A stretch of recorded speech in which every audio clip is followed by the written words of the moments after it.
लौकिक संयंत्र के व्यवहार में भी अलग अलग प्रणाली होती है, तो लोकोत्तरीय विधान में कितनी सूक्ष्म और कितनी व्यवस्थित प्रणाली होगी, जो एक एक कर्म का हिसाब रख रही है, एक एक व्यवस्था का हिसाब रख रही है। तो वहां पर कहा, जैसे यज्ञ में जिस पशु का आलभन किया जाता है अधिकृत जनों के द्वारा, कोई भी पकड़ के काट दे तो नहीं, वो तो हत्या हो गई।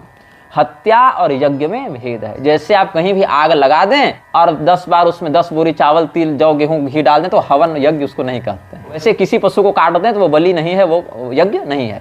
यज्ञ के विधान से अधिकृत होकर समर्थ जन उस अनुशासन में आकर अगर वैसा करें तभी उस प्रणाली को होगा। इस पर स्वामी कृपात्री जी ने एक बात कही थी, बड़ी कड़वी बात है लेकिन बड़ी सार्थक बात है, और पूरी के शंकराचार्य ने बहुत आनंद से इसको व्यक्त किया था। किसी ने कहा था कि मेरी पत्नी रोज श्री सूक्त का पाठ करती है महाराज और खूब पैसा आता है, जबकि स्त्रियों के लिए वेदाधिकार नहीं है।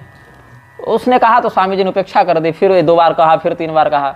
वो अद्वैत विजय वैजयंती वाली आईडी से वाला पोस्ट हुआ था तो हमने देखा था, बड़ा आनंद आया। तो कहा कृपात्री जी ने, स्वामी जी ने, कि देखो बहन और भाई का संपर्क करा दो तो भी बच्चा हो जाएगा लेकिन अवैध कहलाएगा। तो केवल परिणाम क्या हो रहा है इस पर मत जाओ, परिणाम किस विधान से प्राप्त हो रहा है इस पर जाओ।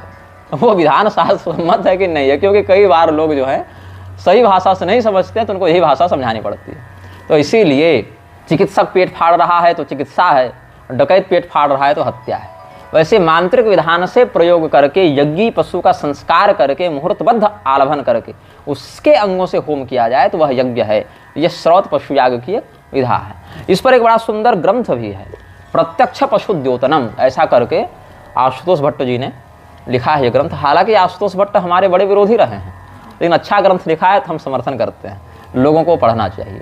यद्यपि उनमें बहुत से ऐसे विषय हैं जिससे हमारी सहमति नहीं है, क्योंकि शास्त्र में पिष्ट पशु का भी वर्णन है। अन्न के माध्यम से पशु का निर्माण करके आलभन करने का भी उपदेश शास्त्रों में ही प्राप्त होता है। चाहे महाभारत का उपरिचर प्रसंग देखें, हमने इस पर बहुत सारा वक्तव्य भी दिया है, आगे भी देंगे, क्योंकि फिर अश्वमेध में तो अश्व पर आ जाएगा और गोमध में गवालभन पर फिर विषय अटक जाता है। इस पर विद्वान बड़े विवाद में फंसे रहते हैं। तो इस पर गंगाधर पाठक मैथिल जी ने भी एक बड़ा सुंदर गाव विश्वस्य मातरः ऐसे करके एक बड़ा सुंदर निबंध ग्रंथ लिखा है। उस पर भी हम बाद में एक वक्तव्य निर्गत करेंगे, हो सकता है 10-15 दिन के अंदर कर दें अगर समय मिले तो। हालांकि मैथिल पंडित जी से भी हमारा विवाद हुआ बहुत विषयों में, और आशुतोष भट्ट जी से भी हुआ, लेकिन जिस पक्ष में हमको स्पष्ट शास्त्रीयता हृदय से अनुभूत होती हो वहाँ विपक्षी का भी सत्कार करते हैं, उनके इस विषय को हम प्रोत्साहित करते हैं ताकि समाज आलोकित हो।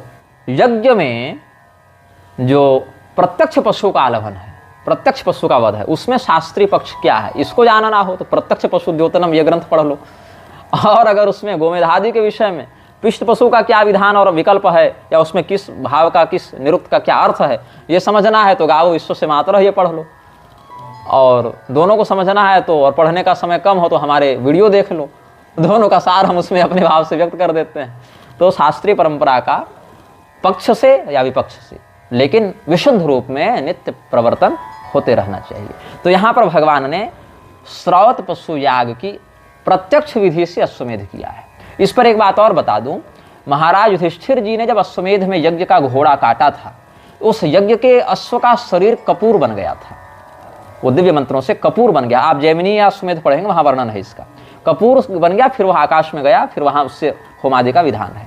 तो ऐसे दिव्य यज्ञों में हर घोड़ा प्रयुक्त नहीं होता था और हर व्यक्ति नहीं करता था। उस यज्ञ के विधान को जानने वाले लोग भी, जैसे अप्पय दीक्षित स्वामी जी ने जब पश्वालभन किया था, 17 अश्व की बलि दी थी दक्षिण में, तब उनका विरोध किया था लोगों ने, और उन्होंने दिव्य दृष्टि से दिखा दिया था कि देखो ये समस्त अश्व कैसे इस पशु योनि से मुक्त होकर स्वर्ग में देवता बनकर जाए, बिल्कुल नंगी आंखों से देख लो, दिव्य दृष्टि देकर। ये तो कलयुग की बात है, 400-500 साल पर ये भट्टो दीक्षित ये सब समकालीन हुए ना, जगन्नाथ पंडित, अप्पय दीक्षित ये सब समकालीन हुए थे, मुगलों के समय की बात है। उस समय तक ऐसे सिद्ध महापुरुष भारत में हुए। तो वेदों के कोई भी वाक्य अनृत नहीं होते, असत नहीं होते। हाँ, हम उसको न समझ सकें, हम उसमें अधिकृत न हो, ये एक अलग बात है, ये योग्यता का भेद हो सकता है, लेकिन विधान में त्रुटि नहीं है। और सभी विधान सबों के लिए नहीं है, यह बात भी है। अधिकृत व्यक्ति में दोष नहीं, अनधिकृत के लिए तो पानी भी पी लो बाएं हाथ से तो वो भी ब्रह्म हत्या का, सुरापान का दोष जागृत कर सकता है। और अगर अधिकृत व्यक्ति है तो नियोग विधि से वेदव्यास जी ने अपने भाई की पत्नियों से संतान उत्पन्न किया और विधान पूर्वक किया, आर्ष परंपरा के अनुसार किया, तो भी उनको दोष न लगा। और हम अविधि पूर्वक पत्नी का हाथ पकड़ लें तो उसमें दोष लग जावे। तो शास्त्र बड़े सूक्ष्म है, इसलिए भगवान ने बहुत बारीक बात कही, कर्मणो ह्यपि बोद्धव्यम बोद्धव्यम च विकर्मणः अकर्मणश्च बोद्धव्यम गहना कर्मणो गतिः। कौन सा कर्म कहाँ कैसे निकाल दे और कैसे फंसा दे, इसको मोटी बुद्धि से नहीं समझा जा सकता। इसके लिए बहुत सूक्ष्म शास्त्रीय दृष्टि चाहिए।